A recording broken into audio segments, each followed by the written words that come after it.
আর এমনিতেও এবার আবহাওয়া খারাপ থাকার জন্য হচ্ছে দোকানদার ঠিকঠাক আসেনি, নাহলে প্রচুর দোকানদানি আসে বাইরের থেকে।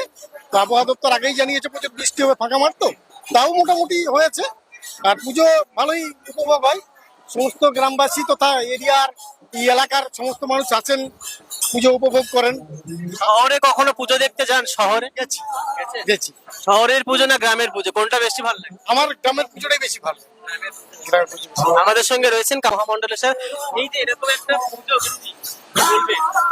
খুব ভালো আর অতিরিক্ত সুন্দর, খুবই আনন্দ। আমার তো শহরের পুজো থেকে আমার গ্রামের পুজো বেশি ভালো লাগে। মাতা রানীর আশীর্বাদে আরো ভালো, যাতে আরো কদিন বৃষ্টিটা না পড়লেই বেশ ভালো। সবার কাছে আমার প্রণাম, জয় মাতা দি।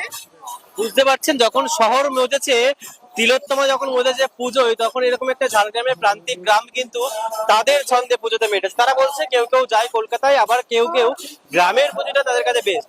বিশ্বাস করুন, যখন আমরা গ্রামে আসছিলাম তখন শরতের আকাশে পেঁজাতুলের মতো মেঘ এবং কাশফুলের ঘন ঘটা বুঝিয়ে দিচ্ছে প্রকৃতির যে কি লীলা।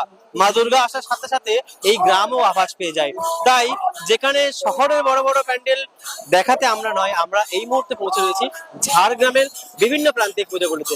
ঝাড়গ্রাম থেকে ক্যামেরায় সত্যদীপ সিং এর সাথে শানু দাসের রিপোর্ট, জনতার কণ্ঠ। চোখ রাখে খবর।